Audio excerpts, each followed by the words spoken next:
Hello dear friend, आपका अपने YouTube imagination mechanical academy पे आप सभी का स्वागत है फिर से इस वीडियो में। तो डियर फ्रेंड, मैं पिछली वीडियो में हीट इंट्रैक्शन पढ़ा रहा था और आपने पढ़ा होगा कि हमने पी इंटू डी वी ज्ञात किया था। W is equal to cycle P into D V ज्ञात कर रहे थे। तो वहाँ मैंने आपको बताया था कि हम विभिन्न प्रोसेस पे अप्लाई करके कैसे पी इंटू डी वी का मान हम कैसे कैलकुलेट करेंगे विभिन्न प्रोसेस पे। अगर वो कांस्टेंट वॉल्यूम पे है तो कैसे ज्ञात करेंगे, अगर वो कांस्टेंट प्रेशर पे है तो कैसे ज्ञात करेंगे, अगर वो कांस्टेंट टेम्परेचर या आइसोथर्मल में है तो कैसे ज्ञात करेंगे, अगर वो एडियाबैटिक में है तो कैसे ज्ञात करेंगे, अगर वो पोलियोट्रॉपिक में है तो कैसे ज्ञात करेंगे।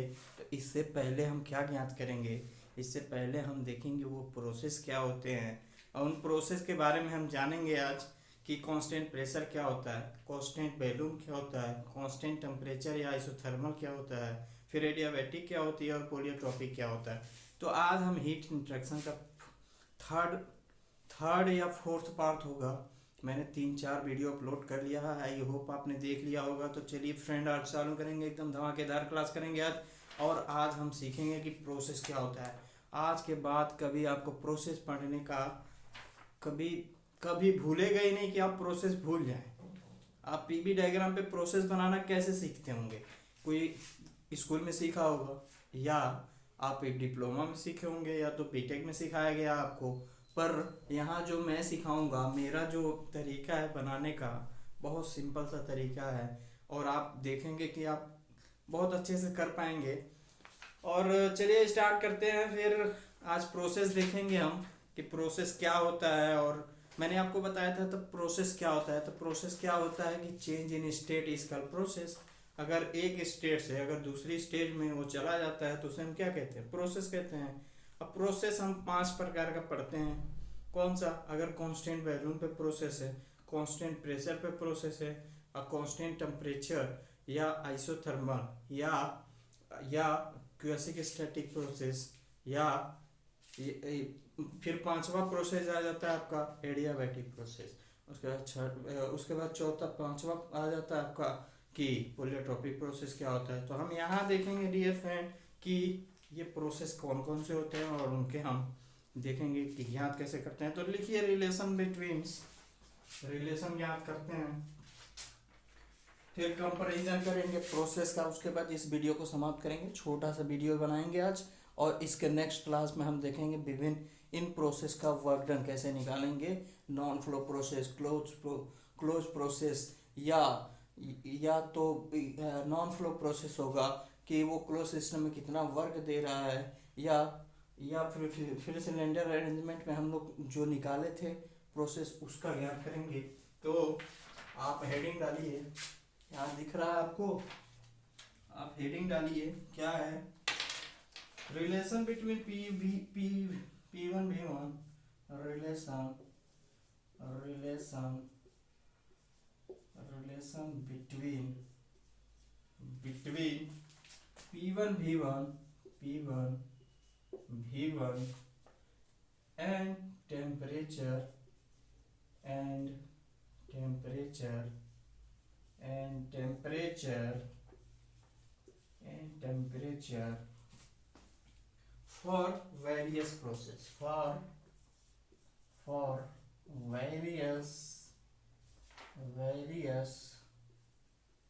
various process।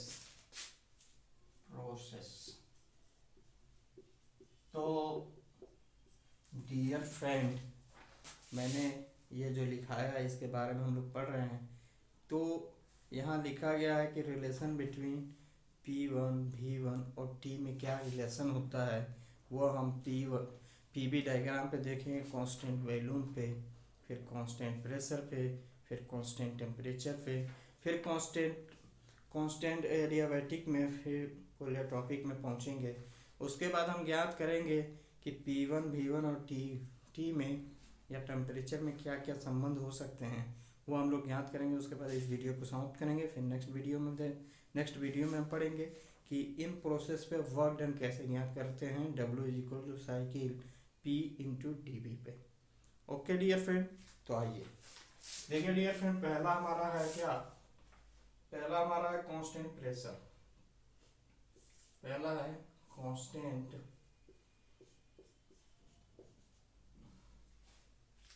Constant constant pressure. Constant pressure constant pressure क्या है? कांस्टेंट प्रेशर पे हम क्या करेंगे, तो आप देखते होंगे कि जब मैं बना रहा हूँ यहाँ एक पीवी डायग्राम में बना रहा हूँ। अगर ये पीवी डायग्राम है, अगर मैं इसको P बोलता हूँ और इसको V बोलता हूँ, तो आप बताइए कि कांस्टेंट प्रेशर लाइन किस पे होगी? तो कांस्टेंट प्रेशर लाइन इस लाइन पे कहीं होगी या कहीं भी हो सकती है, तो हम कांस्टेंट प्रेशर लाइन ऐसे बना लेते हैं। डियर फ्रेंड, आप देख रहे होंगे कि ये कांस्टेंट प्रेशर लाइन हो गई और ये 1 से 2 गई, तो ये क्या हो गया? ये प्रोसेस हो गया, क्योंकि एक स्टेट से दूसरी स्टेट में चली गई है, तो उसे क्या कहते हैं? प्रोसेस कहते हैं। और अगर हम इसको ऐसे दर्शा दें तो ये क्या हो गया? कांस्टेंट प्रेशर पे एक्सपेंशन हो गया। समझ में आई बात? कांस्टेंट प्रेशर पे क्या हो गया? एक्सपेंशन हो गया। अगर एक और लाइन ऐसे ही बना दें तो ये कांस्टेंट प्रेशर पे क्या हो गया? ये कंप्रेशन हो गया। क्या? कांस्टेंट प्रेशर पे ये क्या हो गया? कांस्टेंट प्रेशर पे क्या हो गया? कंप्रेशन हो गया। और ये कांस्टेंट प्रेशर पे क्या हो गया? एक्सपेंशन हो गया। तो ये रहा इसका पीवी डायग्राम। समझ में आई बात? इतनी बात समझ में आई। अब इसका हम P1 V1 में रिलेशन T पे ज्ञात करेंगे।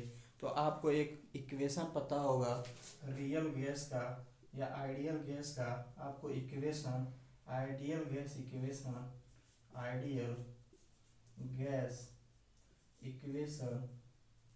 इक्वेशन पता होगा आपको। Dear friend, ideal gas equation आपको पता होगा। तो आइडियल गैस इक्वेशन क्या होता है? पीवी बराबर क्या? mRT। आपको ये पता होगा डियर फ्रेंड। तो यहाँ अगर P कांस्टेंट है, P को हम कांस्टेंट मानते हैं, P अगर कांस्टेंट है तो V समानुपाती होगा किसके? V समानुपाती होगा T के। इतनी बात समझ में आई?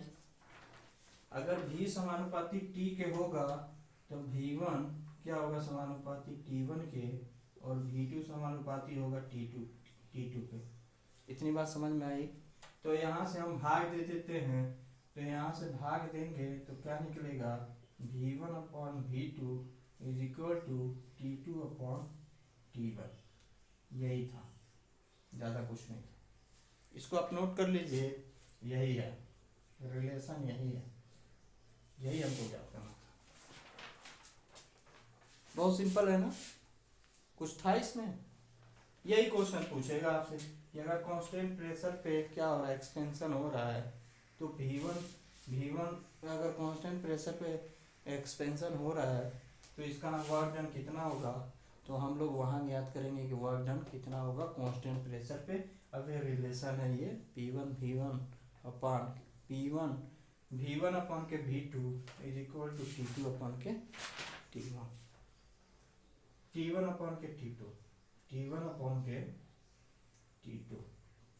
बात समझ में आई? अब आगे बढ़ते हैं। और आगे क्या है?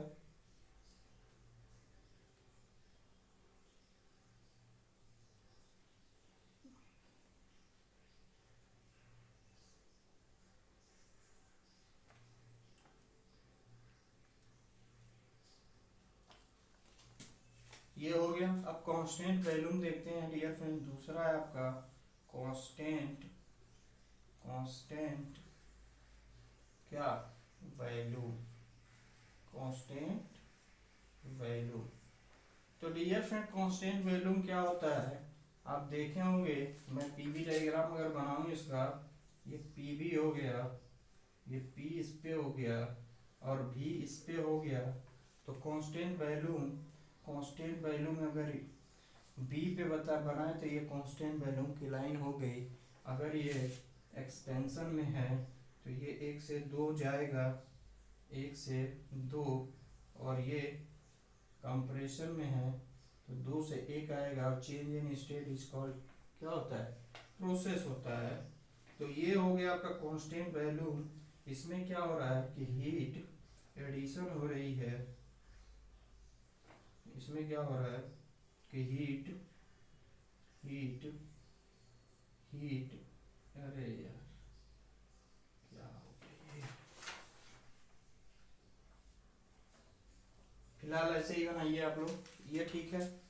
अब इसको देखते हैं, अगर इसमें v बराबर कांस्टेंट रखें तो v बराबर अगर कांस्टेंट है तो इस इक्वेशन से तो p समानुपाती क्या होगा, t होगा। समझ में आई? p समानुपाती क्या होगा, t होगा। तो यहाँ से हम क्या करेंगे, ये p1 अपॉन के p2 हो जाएगा और is equal to t2 upon के t1 हो जाएगा। तो इसको t1 अपॉन के t2 हो जाएगा। तो ये भी हो गया v पे, ये v पे हो गया। इसको आप लोग नोट करिए, फिर आगे बढ़ते हैं। समझ में आ रही होगी बात। अगर कांस्टेंट वैल्यूम पे एक्सपेंशन हो रहा है और कांस्टेंट वैल्यूम पे कंप्रेशन हो रहा है तो इस इक्वेशन में v बराबर कांस्टेंट है तो यहाँ p से समानुपाती क्या होगा, t होगा, या p प्रोपोर्शनल टू t होगा। और p प्रोपोर्शनल टू t होगा तो हम इसको क्या लिखेंगे, p1 is proportional to t1, p2 is proportional to t2। तो p1 अपॉन के p2 is proportional to t2 upon के t1 अपॉन के t2।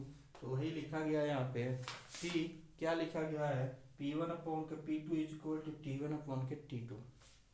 ओके, आगे बढ़ते हैं। तो ये दो हो गए प्रोसेस। नेक्स्ट प्रोसेस पे चलते हैं। नेक्स्ट प्रोसेस है आपका आइसोथर्मल प्रोसेस या constant temperature process.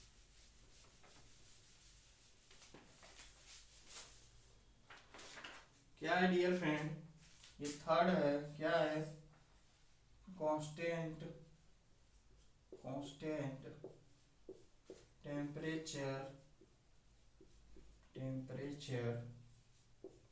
Process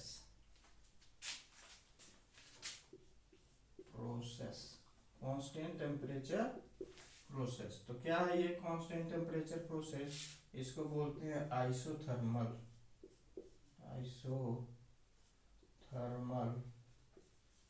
process. Isothermal process बोलते हैं।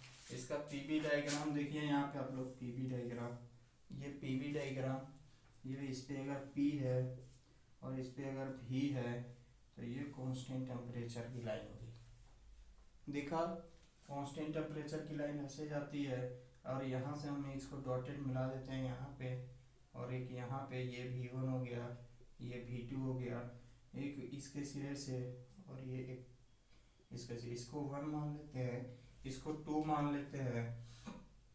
तो ये P1 हो गया और ये P2 हो गया। दिखा आपको, कांस्टेंट टेम्परेचर लाइन ऐसे होती है।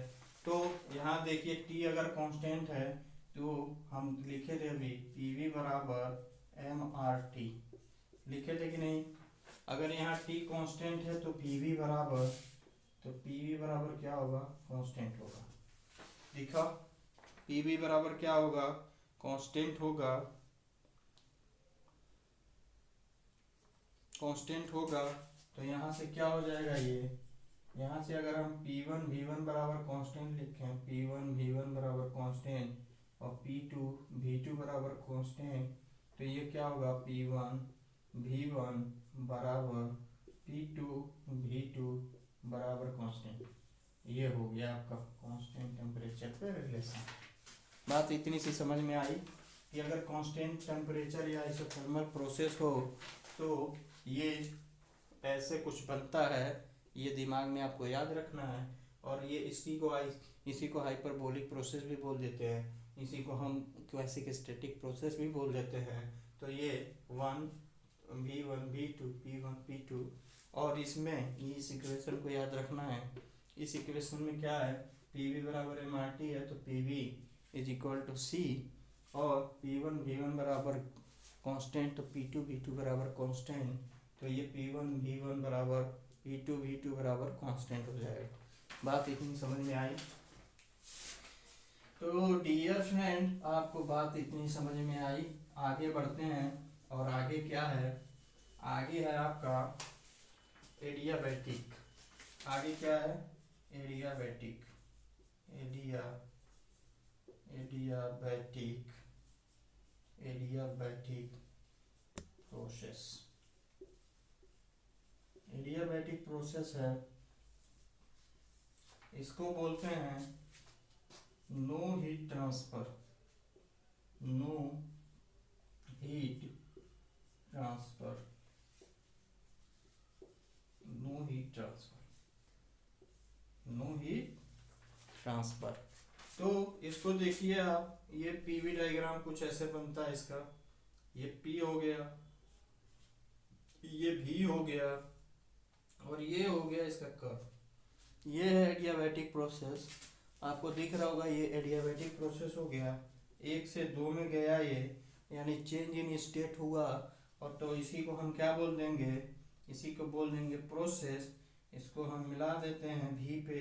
ये V1 पे जाएगा और ये V2 पे जाएगा। ये कहाँ जाएगा? ये P1 पे जाएगा, और ये कहाँ जाएगा? ये P2 पे जाएगा। तो ये P1 हो गया और ये P2 हो गया।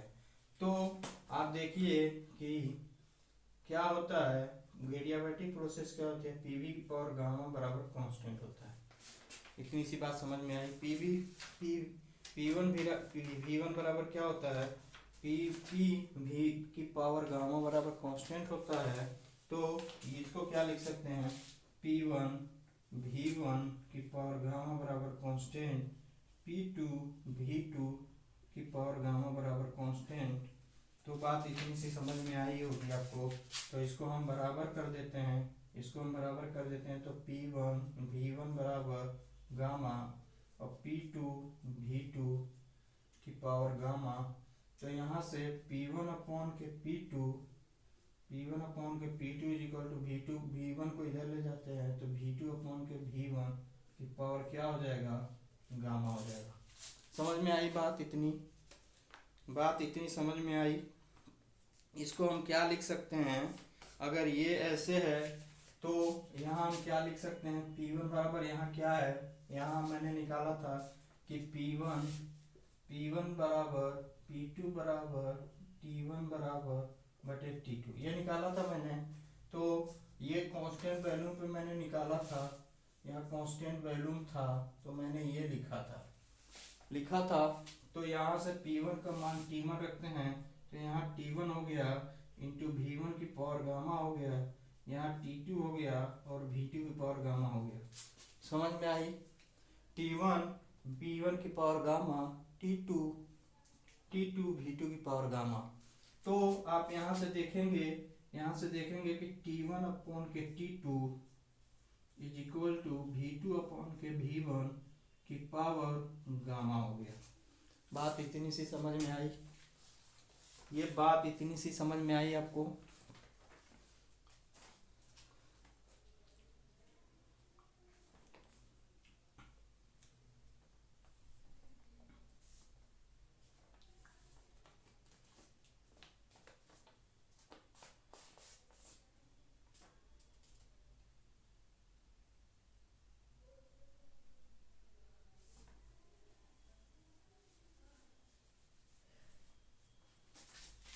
ये गामा -1 होगा, ये भी गामा -1 होगा।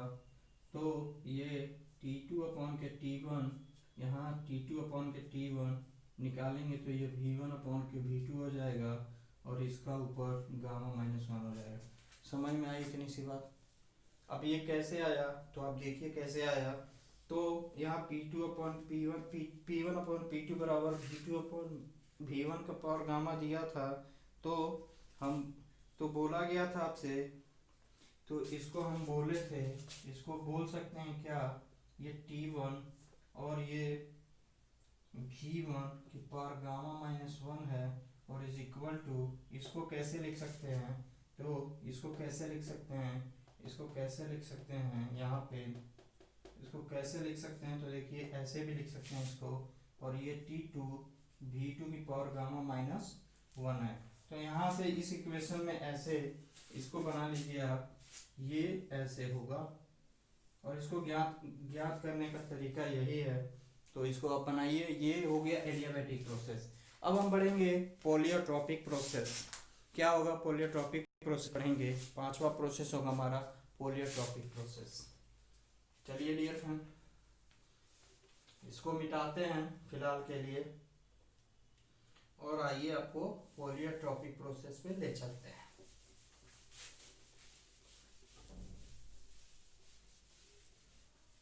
पोलियोट्रोपिक प्रोसेस, देखिए डियर फ्रेंड, पोलियोट्रोपिक प्रोसेस पांचवा हमारा प्रोसेस है क्या, पोलियोट्रोपिक पोलियोट्रोपिक प्रोसेस। ठीक है डियर फ्रेंड, पोलियोट्रोपिक प्रोसेस क्या होगा, पोलियोट्रोपिक प्रोसेस क्या होता है, सेम ये पीवी डायग्राम है, ये पी है और ये भी है, ये हो गया आपका पोलियोट्रोपिक प्रोसेस। ये V1 हो गया, ये V2 हो गया, V1 से V2 गया, ये P1 हो गया, ये P2 हो गया। तो डियर फ्रेंड आप देख रहे होंगे ये प्रोसेस हो गया क्या, पोलियोट्रोपिक प्रोसेस। और ये सिंपल से क्या होता है, ये पीवी की पावर n बराबर कांस्टेंट होता है। तो सेम इसी तरह होगा, क्या होगा आप देखिए क्या होगा, तो ये P, तो इसको क्या लिख सकते हैं, P1 V1 की पावर n, P2 V2 की पावर n बराबर कांस्टेंट लिख सकते हैं। अब इसको हम क्या लिख सकते हैं, T1 V1 की power n minus one is equal to P2 V2 की पावर n माइनस वन लिखा जा सकता है, लिखा जा सकता है कि नहीं। हम कांस्टेंट प्रेशर पे देखें तो कांस्टेंट प्रेशर पे क्या देखेंगे, कांस्टेंट प्रेशर पे अगर कांस्टेंट प्रेशर पे देखें तो क्या था कांस्टेंट प्रेशर पे, तो V समानुपाती T था V समानुपाती T था। तो यहाँ से V1 और V2 ये T1 अपॉन के T2 था। ठीक, तो V1 अपॉन के V2 और T1 अपॉन के T2 था। अगर कांस्टेंट पे वैल्यूम पे देखें, कांस्टेंट वैल्यूम पे तो क्या था, P समानुपाती T था। तो ये P1 अपॉन के P2 is equal to T2 T1 upon के T2 था। तो इसी में से इक्वेशन को ये P1 V1 की पावर n माइनस वन और T2 और V2 की पावर n माइनस वन, तो यहाँ से T2 अपॉन के T1 क्या होगा, V1 अपॉन के V2 की पावर क्या होगा, तो पावर क्या हो जाएगा, n माइनस वन हो जाएगा। बात समझ में आई, इतनी सी बात समझ में आई आपको। इसको और क्या लिख सकते हैं, इसको लिख सकते हैं डियर फ्रेंड, और क्या लिख सकते हैं, इसको और लिख सकते हैं T2 अपॉन के T1 is equal to P2, इसको क्या लिख सकते हैं V1 अपॉन के V2, तो यहाँ से V1 अपॉन के V2, तो ये P2 अपॉन के P1, ये T1 और T2 बराबर, अगर T1 T2 दिया है कांस्टेंट वैल्यू पे, तो यहाँ देखिए आप P1 अपॉन के P2 तो T1 अपॉन के T2, यहाँ से देखिए तो P2 अपॉन P1 की पावर n माइनस के वन अपॉन के n। ये हो गया आपके 5 प्रोसेस, इनको नोट कर लीजिए और यहाँ से आपको एग्जाम में क्वेश्चन देखने को मिलेगा। इन तीनों इक्वेशन को मिला दीजिए आप, इन दोनों इक्वेशन को, यहाँ से क्वेश्चन आपको जरूर देखने को मिलेगा। आइए आगे बढ़ते हैं।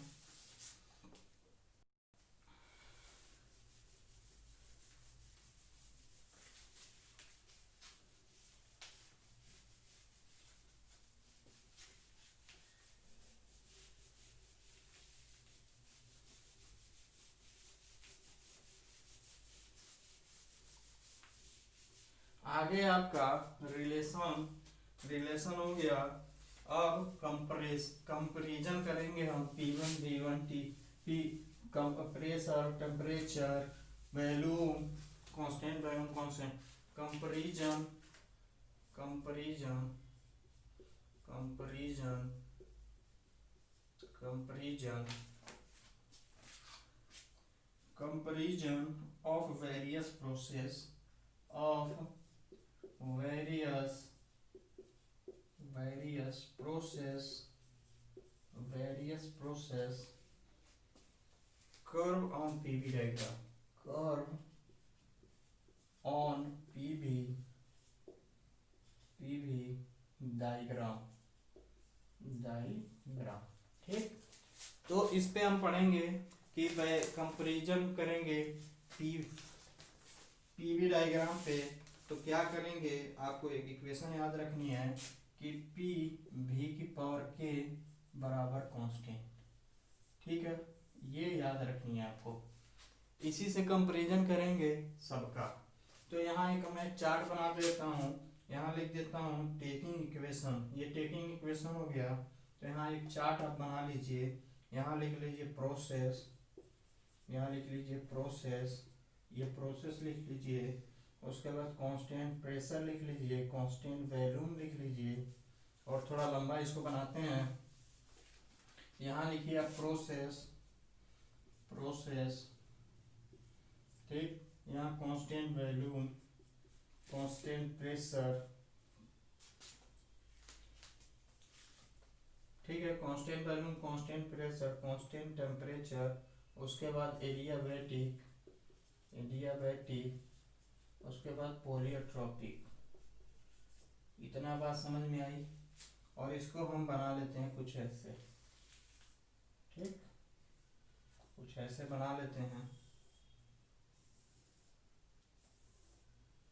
कुछ ऐसे। बात समझ में आई। अब इसमें क्या रखेंगे, प्रोसेस में क्या है आपका, के है। प्रोसेस में क्या है, के है, तो के का वैल्यू क्या होगा वही हमको ज्ञात करना है। के की वैल्यू क्या होगी, ये नीचे का पार्ट में मिटाता हूँ और फिर बताता हूँ कि क्या होगी। तो आप इसमें क्या रखेंगे, यहाँ के की वैल्यू कांस्टेंट वैल्यूम पे क्या होगा।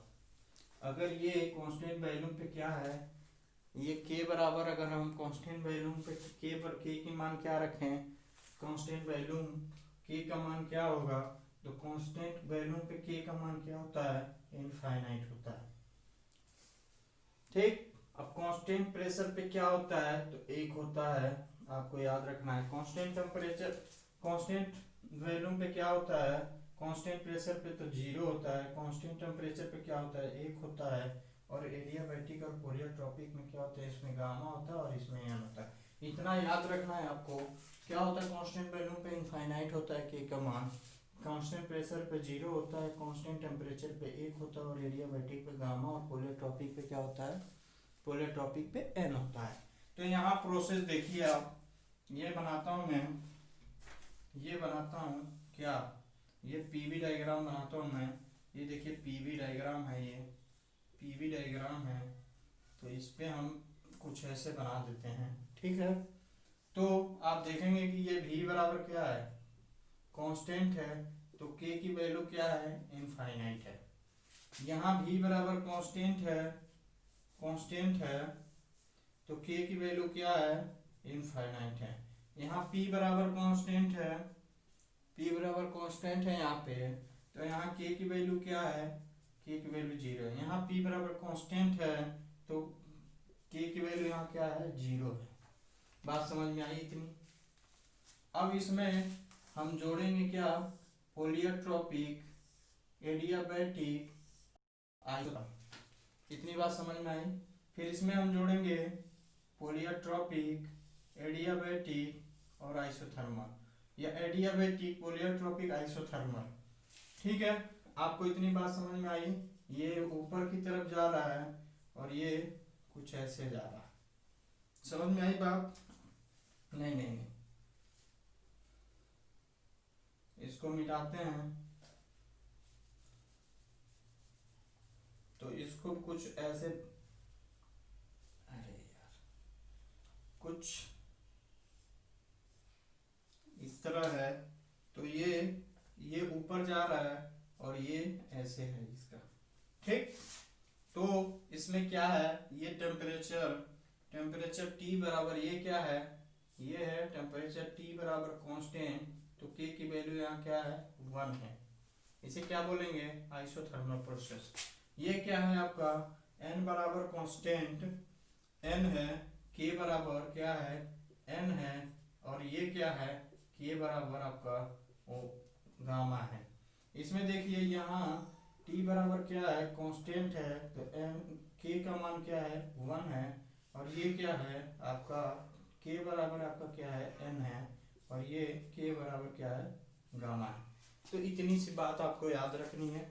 अगर पूछेगा कंपैरिजन, अगर ऐसे कोई क्वेश्चन यहाँ से दे दे कहे क्वेश्चन में कि कांस्टेंट वैल्यू पे कंपैरिजन क्या होगा, और 4 ऑप्शन देगा आपको, 0 दे देगा, आपका इनफाइनाइट दे देगा, 1 दे देगा और n दे देगा, तो उसमें से आपको ज्ञात करना है कि कांस्टेंट वैल्यू पे इस प्रोसेस में क्या होगा। तो चलिए अभी इस वीडियो में इतना ही रहने देते हैं, मिलते हैं नेक्स्ट वीडियो में। अगर आप चैनल पर नए हैं तो चैनल को सब्सक्राइब करिए और बेल आइकन को भी प्रेस कर लीजिए और अपने दोस्तों को भी शेयर करिए। चलिए मिलते हैं नेक्स्ट वीडियो में। Have a nice day.